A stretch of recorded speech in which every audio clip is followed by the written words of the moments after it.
Bonjour, ici Joël Landry de chez Omega.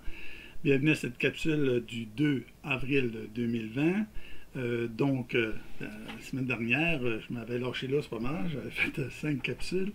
Cette semaine, je veux dire, on va se réduire ça à une par semaine. Aujourd'hui, j'aimerais faire suite à ce que j'ai partagé ce matin à la radio. Peut-être que vous l'avez manqué. Donc, ce sera la chance de l'écouter ou de le réécouter d'une façon peut-être un peu différente. Mais on va parler de subir ou d'agir. Dans quel camp êtes-vous? Ce qu'on veut voir, c'est que présentement, on vit une situation que la plupart des gens vivent ensemble. On vit à peu près toute la même chose, à des degrés différents. Mais ce qui est intéressant, c'est la façon dont on y réagit à cette situation-là. On peut parler de situation de stress, évidemment. Pourquoi? Selon le docteur Sonia Lupien, qui est une sommité au niveau du stress, nous dit que pour parler de stress, il faut qu'il y ait une perte de contrôle. Vous devez avoir l'impression que vous n'avez pas le contrôle sur la situation. Ça, c'est ce qu'on vit. L'imprévisibilité, qu'est-ce qui va arriver? C'est ce qu'on vit. La nouveauté, notre façon de vivre, notre façon de faire est chamboulée, ça aussi. Et il y a l'ego menacé, ça peut-être un petit peu moins, mais toujours est-il que aussitôt qu'on en a un dans la gang, on peut parler de stress. Donc là, on en a 3 sur 4, c'est quand même énorme. Donc, on peut parler vraiment de situations stressantes. Maintenant, ce qui fait que les gens vont réagir de façon très différente, c'est que tu as des gens qui sont dans le subir, et il y a des gens qui sont dans le agir. Et ça aussi, c'est important. C'est pas une question de faire de la morale ou chicaner quelqu'un, mais bien de prendre conscience de cela. Et d'où ça vient, pourquoi on est si différent des fois vis-à-vis des situations identiques. Premièrement, subir. Qu'est-ce qu'on retrouve là-dedans? C'est une faible capacité d'adaptation. Ça, c'est le premier indice. Si vous êtes dans le subir, souvent, on est vite dépassé. On va tomber dans la victimisation. C'est terrible ce qui m'arrive, c'est épouvantable, c'est pas créable, mais qu'est-ce qu'on va faire? C'est pas possible. Voyez-vous, je suis en train de me balancer. Pourquoi je fais exprès là? C'est parce que j'appelle ça le syndrome de la chaise berçante. Ah mon Dieu! Ah mon Dieu, c'est terrible! Et là, c'est la catastrophe. On est dans la victimisation. Qu'est-ce qu'on va voir aussi? C'est de la résignation. On n'a pas le choix. Tu veux qu'on fasse. C'est comme ça. On appelle ça, j'appelais ça le passif le passif au niveau de la fatalité. Il y a comme une fatalité là-dedans. Comme un. Mais qu'est-ce que tu veux qu'on fasse? On va attendre. On va voir. Et c'est très passif. Très différent du lâcher-prise, qu'on va voir tantôt, que lui se ramasse dans l'agir. On peut même agir en faisant rien. Peut-être ça paraît bizarre, mais c'est que c'est pas tout à fait de la même couleur. Mais on va y revenir. Et le dernier, ben là, tu as le plaignant. Tu as celui-là qu'à travers, quand il arrive quelque chose, ben là, quand tu es dans la cause du subir, ben là, tu vas être dans tout ça, ben c'est de la faute des Chinois. On trouve le coupable. On essaie de trouver un coupable. Le fameux bouc émissaire. Il faut que quelqu'un soit responsable de ça, certain. Ça n'a pas d'allure ce qui se passe là, mais tu vois ce qu'ils ont fait, mais c'est qu'ils n'ont pas fait ci, mais c'est qu'ils n'ont pas fait ça, mais tu parles d'une gang de gna-gna, puis là, on chiale, puis on chiale, et on chiale. Ça va dans l'autre camp, le camp du agir. Les gens qui sont dans le camp du agir, eux autres, ils ont une bonne capacité d'adaptation. Quand il arrive des choses, ils vont chercher des solutions. Quelle est la meilleure chose à faire présentement? Fait que les gens qui sont même qui encouragent les gens à dire restez chez vous, faites attention, c'est proactif. C'est comme quand on a ça, là, pour régler le problème, il faut faire telle chose, faisons-la. C'est ça qu'on a à faire, là. Fait qu'on essaie de trouver des solutions. Comment on peut aider les gens, justement, qui peut-être sont pas si bien organisés que nous autres? Qu'est-ce qu'on peut faire pour? Il y a comme une activité qui s'enclenche parce qu'on cherche des solutions. Il y a le lâcher-prise. En contraste avec la résignation ou la fatalité, c'est agir dans l'inaction. La grosse différence, c'est un actif d'acceptation. Dans le sens que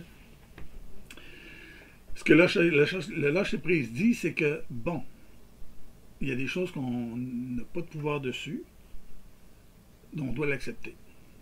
C'est comme ça. Présentement, on ne peut plus aller faire des parties, on l'accepte. On lâche prise là-dessus. On ne chiale pas, on ne se lamente pas, mais on n'est pas dans une attitude de oh mon Dieu, je pourrais plus sortir. C'est hey, regarde, là pour l'instant, là, on ne peut plus sortir. Voyez-vous la différence? C'est une couleur très différente. Je comparais ça à. Aujourd'hui, il y a de la. Il y a des. Ça s'appelle des rouleaux de fruits, là. Hein, ça se déroule, là. C'est fait avec des vrais fruits. Puis moi, dans mon temps, la seule chose qui ressemblait à ça, c'était de la réglisse. Et la réglisse et ces choses-là, si tu les mets à côté de l'autre, ça se ressemble énormément. Quelqu'un qui est on va dire dans la fatalité ou dans la résignation, il peut ressembler au gars qui lâche prise. Mais c'est pas du tout, mais pas du tout la même énergie. Il y en a une qui c'est une énergie positive qui dit bon, on passe à d'autres choses. Puis l'autre qui fait oh mon Dieu, veux-tu qu'on fasse? Et il y a comme un. Voyez-vous, là, c'est extrêmement différent. Les deux ont l'impression qu'ils lâchent prise. Mais il y en a un qui transmet une énergie négative, puis l'autre transmet une énergie positive. Et c'est ça qu'il faut être sensible à ça, puis vérifier ça. Est-ce que je suis dans la résignation ou je suis dans le lâcher prise? Une autre chose, un autre indice de ceux qui sont dans l'agir, ils vont en profiter pour.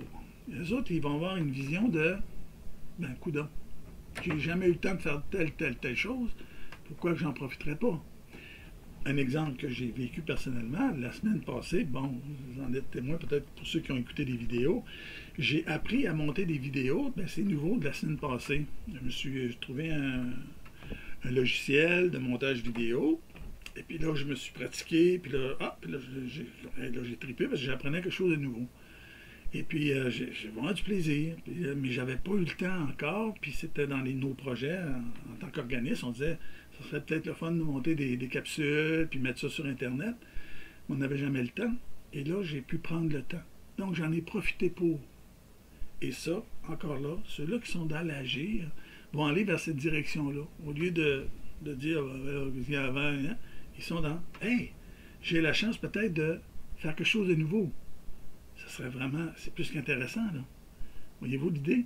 C'est comme si, à quelque part, on vient de revoir nos priorités. On peut prendre aussi le temps de revoir nos priorités, de prendre le temps de la créativité. Souvent, avant ce qui nous arrivait là, on ne réalisait pas à quel point on courait, mais là, on nous oblige à nous arrêter. S'obliger à s'arrêter, comme on l'a dit, c'est pas négatif.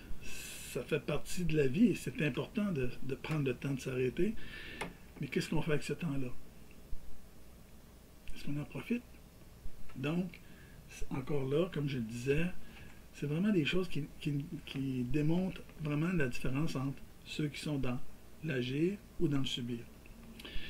D'où ça vient, ça? C'est grandement, mais grandement influencé par notre contexte familial et social. C'est frappant. Si toute ma jeunesse, présentement, je vis dans un milieu où c'est que les gens se lamentent beaucoup, se comparent, parlant mal les autres. Il y a tout le temps ce côté-là de ah, tu suis pour un tel, puis ah, ça n'a pas d'allure ça, puis ça. Mais quand il y aurait des choses difficiles, on va aller dans ce chemin-là. Mais si on a été plutôt dans un, on a appris à être reconnaissant, d'avoir de la gratitude, de remercier, d'être capable d'apprécier ce qu'on a, de ne pas chialer sa nourriture, mais au contraire de dire hey maman c'est bon, merci, wow, papa, ou peu importe qui a fait de la bouffe, mais il y a comme un, c'est ancré en nous de dire hey wow, je suis chanceux, hein. Vous savez, aujourd'hui, moi je réalise à quel point je suis content d'être aux îles de la Madeleine et non pas à New York. Vous voyez un peu l'idée. Je suis reconnaissant du fait que, ben, aux îles, sais-tu qu'on n'est pas trop mal à manger, on est sur une île, c'est à peu près la meilleure chose qui ne peut pas nous arriver, c'est d'être isolé présentement. Donc, c'est un avantage. C'est un plus. Si j'ai une mentalité de subir, je ne serais pas capable de le voir ça. Je vais toujours être en train d'essayer de voir le côté sombre, le côté noir, puis de m'écraser en fin de compte. Je subis. Je ne suis pas en contrôle de ma vie. Et c'est comme si tous les événements, c'est eux autres qui décident à ma place. Alors que celui qui est dans l'agir, qui a de la gratitude, qui voit les bons côtés des choses, Lui, il est dans l'action, il voit les opportunités et il commence pas à se lamenter. Il dit, ben, qu'est-ce qu'on peut faire? Ben, écoute, on va essayer de faire quelque chose. Donc, ce que je voulais vous dire, et ce que je vous laisse avec ça aujourd'hui, c'est vraiment de prendre le temps, justement, en ce temps-là, aujourd'hui, de dire, OK, c'est quoi mon attitude vis-à-vis de tout ça? Est-ce que je suis dans l'agir ou dans le subir? Est-ce que j'ai l'impression que je ne peux plus rien contrôler? Ou j'ai la vision claire, nette et précise que oui, il y a encore des choses que je peux faire parce que je respire, parce que j'ai encore mon intelligence, j'ai encore bien des choses que je peux faire et d'en profiter justement, faire du ménage dans vos priorités peut-être. Il y a peut-être des choses que des fois on ne réalise pas que je perdais beaucoup de temps à telle chose, puis là, peut-être je vais avoir le temps plus pour faire d'autres choses que je me suis jamais permis de faire. Et ça, ben, c'est un beau cadeau. Donc, je vous laisse cette réflexion et je vous dis à la prochaine. Au revoir.